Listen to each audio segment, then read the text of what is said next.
Gold trusted gold buyers మీరు తాకట్టు పెట్టిన బంగారాన్ని విడిపించి ఈ రోజు ఉన్న మార్కెట్ ధరకు కొనబడును.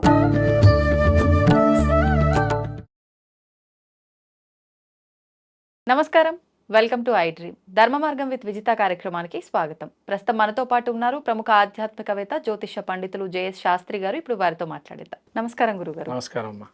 గురుగారు, వైశాఖ మాసంలో వచ్చే పౌర్ణమికి ఏదైనా విశిష్టత ఉందా? ఆ రోజు ఆచరించాల్సిన విధి విధానాలు ఏంటో తెలియజేయండి. శ్రీ గురుభ్యో నమ. శ్రీ మహాగణాధిపతి నమ. శ్రీ మహాసరస్వతి నమ. హరి ఓం శ్రీమాత్రే నమ. వైశాఖ మాసంలో పౌర్ణమి చాలా విశేషమైంది. మహావైశాఖి అని కూడా అంటారు దీన్ని. ఈ వైశాఖ పౌర్ణమికి ఏంటంటే విశేషంగా చంద్రారాధన విశేషంగా చేపడుతుంది. అంతే అట్లానే మనకి పౌర్ణమి రోజున లలితా సహస్రనామ పారాయణం కనుక చాలా విశేషంగా చెప్పబడింది. ఎందుకంటే ఈ యొక్క లలితా సహస్రనామ పారాయణంలో ఉన్న అంతర్గతంగా ఏంటంటే వైశాఖ మాసంలో చేస్తే కనుక ఎప్పుడు కూడా మనకు అంత ఫలితం ఉండదు. ఈ పౌర్ణమికి అంత ఫలితం ఉంటుంది వైశాఖ పౌర్ణమికి. ఎందుకంటే మంగళవారం వచ్చింది. ముఖ్యంగా మంగళవారం చాలా విశేషంగా, సోమవారంతో కూడుకున్న పౌర్ణమి కొంత మంగళవారంలో కొంత భాగం ఉంది. కాబట్టి ఈ సోమవారంతో కూడుకున్నటువంటి మంగళవారం ఏదైతే భాగంగా ఉందో పౌర్ణమి చాలా విశేషంగా చెప్పబడింది. దీనివల్ల మనకి ఏంటంటే ఎవరైనా కూడా ఈ చంద్రగ్రహంతో ఇబ్బందులు పడుతున్నా, మన డిజేబుల్డ్ పర్సన్స్ కానీ, డిజార్డర్స్ కానీ, శారీరక లక్షణాల్లో కొన్ని బాధపడుతున్న వాళ్ళు కానీ ఈ చంద్రుడు చాలా విశేషంగా యోగిస్తాడు ఇక్కడ. అందులోనూ విశాఖ నక్షత్రంలో కానీ మనకు రాబోయేటువంటి నక్షత్రము విశాఖలో ఈ పౌర్ణమి కలుగుతుంది. వైశాఖ పౌర్ణమి అంటే ఒక్కొక్క నక్షత్రానికి కూడుకున్నటువంటి దాన్ని పౌర్ణమి అంటారు. చైత్రమును చిత్ర నక్షత్రం అని, వైశాఖ మాసానికి విశాఖ అని, జ్యేష్ఠ పౌర్ణమికి జ్యేష్ఠ నక్షత్రం అని, అలా మన పౌర్ణమికి తీసుకున్నట్లయితే నక్షత్రం బేస్డ్గా చాంద్రమానంగా చెప్పబడింది. కాబట్టి ఈ యొక్క పౌర్ణమి రోజున లలితా సహస్రనామ పాలన ఎవరైతే చేస్తారో ముఖ్యంగా నవనీతాన్ని నైవేద్యంగా పెట్టాలి. నవనీతం అంటే వెన్న.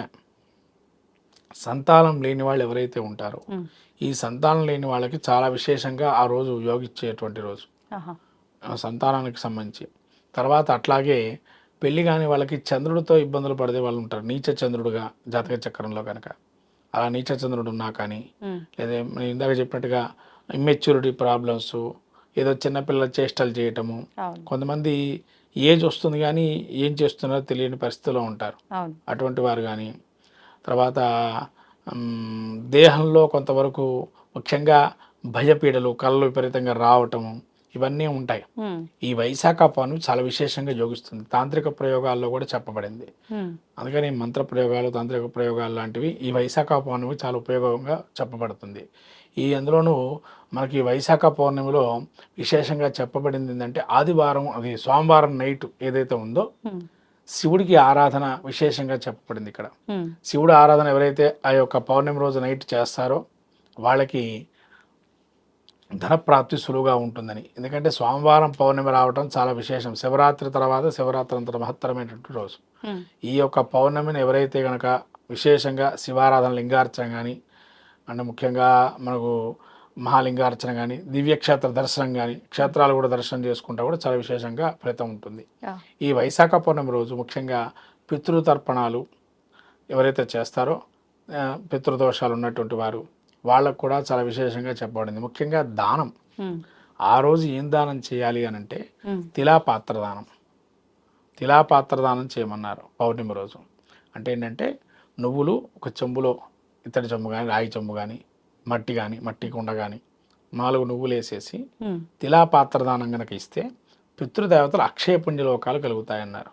అంటే అసలు లోకాలు ఎన్ని లోకాలు ఉంటాయి, అన్ని లోకాల వాళ్ళు తిరుగాడుతూ ఉంటారు. అలా తిరగటం వల్ల ఏంటంటే మనకు ఉన్నతి, సంతానం కలగటం కానీ, లేదా మనకు ఏదన్నా బాధలు ఉన్నా కూడా పితృదేవత అనుగ్రహం కలుగుతుందని పౌర్ణమి రోజు విశేషంగా తిలాపాత్ర దానం చేయమన్నారు. ఇలా తిలాపాత్ర దానము, తర్వాత చందన దానము. ఎవరైతే కూడా చందనాన్ని పౌర్ణమి రోజు కనుక కూడా ఇచ్చేస్తే కనుక ఎవరైనా కూడా చందన దానంతో కూడా పితృదేవత తృప్తి కలిగి ఈ పితృశాపాల నుంచి కూడా బయటపడతారు. అలా వైశాఖ పౌర్ణమి రోజు విష్ణుమూర్తి కానీ లక్ష్మీనారాయణ అనుగ్రహం పొందటానికి ప్రతిమలు తయారు చేసుకొని విష్ణు సహస్రనామం ద్వాసనామపూర్వకంగా, కేశవాది ద్వాసనామాలతో అర్చన చేసి కలశాలు పెట్టుకొని ద్వాసనామపూర్వకంగా కనుక ఆరాధన చేస్తే ఎవరికైనా కూడా ఈ స్వామివారి అనుగ్రహం పరిపూర్ణంగా ఉండి శీఘ్రంగా వాళ్ళ కోరికలు ఏమైనా ఉన్నా, లేదా బిజినెస్లో కానీ కొన్ని ఇబ్బందులు ఉన్నా, లేదా వ్యాపార పరంగా ఇబ్బందులు ఉన్నా, సంతాన పరంగా ఇబ్బందులు ఉన్నా, అవన్నీ తొలగిపోవడానికి ఇది ఒక సదావకాశంగా ఈ వైశాఖ పౌర్ణమి చాలా ఉపకరించే అవకాశం ఉంది. అంటే మంత్రసిద్ధులు చాలా ఉపయోగిస్తాయి ఆ టైంలో. కాబట్టి అది ఉపయోగించుకుంటే కనుక ఎవరైనా కానీ చాలా విశేషంగా యోగప్రదంగా ఉంటుంది. ముఖ్యంగా లలితా సహస్రనామ పాలన ఆ రోజు రాత్రి చేసుకోవటం వల్ల మంచిది. అంటే అందరూ పూజాధికాలు చేసుకోలేరు, శక్తి ఉంటుంది, కొంతమంది ఉండదు, అభిషేకాలు చేయటమను, హోమాలు చేయటమను. కాబట్టి శక్తి లేని వాళ్ళు లలితా సహస్రనామ పాలన నిదానంగా వాక్యంగా అక్షరాక్షంగా నిదానంగా చెప్పుకుంటూ వెళ్ళి అమ్మవారికి నవనీతాన్ని కనుక నైవేద్యం పెట్టి భార్యాభర్తలు ఇద్దరు తిన్నా ఆ యొక్క సంతానానికి ఇక్కడి నుంచి ప్రతి పౌర్ణిమ ఈ పౌర్ణిమ మొదలు పెట్టుకొని ప్రతి పౌర్ణిమ నవనీతాన్ని అమ్మవారికి నైవేద్యంగా పెట్టి తింటూ ఉండాలి. అలా చేస్తే కనుక చంద్ర దర్శనం చేసుకొని తింటూ ఉండాలి. అలా చేస్తే కనుక సంతానవంతులు అవుతారు. గురుగారు, మామూలుగా అమావాస్య అలా వచ్చింది తిది అని అంటే ఎక్కువగా దృష్టి దోషాలకు సంబంధించి ఇంటికి గుమ్మడికాయలు కట్టుకోవడము, నిమ్మకాయలు, పచ్చిమిర్చి ఇలాంటివి కడుతూ ఉంటారు చాలామంది. అలా మనం పౌర్ణమి రోజు కూడా చేసుకోవచ్చు అంటారా? పౌర్ణమి రోజు కూడా చేసుకోవచ్చమ్మా. ఎందుకంటే పౌర్ణమికి అమావాస్యకి 15 రోజులు పక్షం రోజులు ఏదైతే ఉంటుందో ఇక్కడ పూర్ణచంద్రుడు ప్రభావం ఉంటుంది. అంటే మీరు ఇక్కడ ఏంటంటే పాజిటివ్ ఎనర్జీ రావటానికి మనం చేస్తున్నాం. అంటే మన ఇంట్లో ఏ దుష్టశక్తి ప్రవేశించకుండా ఉండాలి అని చెప్పి అమావాస్య గడుతుంటాం. అంటే నెక్స్ట్ వచ్చే పౌర్ణమి నుంచి 15 రోజులు రావాలని. మరి ఈ పౌర్ణమి రోజు కనుక కడితే కనుక మనం ఈ ఒక గుమ్మడికాయను కనుక ఈ పౌర్ణమి రోజు కట్టినట్లయితే మనకు ఏదైతే ఇంట్లో ఆల్రెడీ ఉండేటువంటి పాజిటివ్ కానీ నెగిటివ్ ఎనర్జీస్ ఉన్నా అదంతా కూడా ఆ పౌర్ణమి ఒక్కరోజే లలితా సహస్రనామ పాఠం కావచ్చు, లేదా మీరు ఏ గుడికి వెళ్తే ఆ గుడిలో ఉన్నటువంటి దేవుడి దగ్గర పాదాల దగ్గర పెట్టి దాన్ని మంచిగా అలంకరణ చేసి దాన్ని కట్టినా కూడా అటువంటి నెగిటివ్ ఎనర్జీ అంతా కూడా పోయి పాజిటివ్నెస్ అనేది పెరుగుతుంది.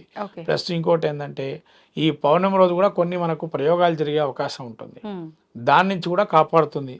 అందుకని మనం పౌర్ణిమ కానీ, అమావాస్య కానీ, ఆదివారం కానీ, మంగళవారం కానీ, తర్వాత గురువారాలు కానీ ప్రత్యేకంగా ఈ వారాలు కూడా చెప్తాం.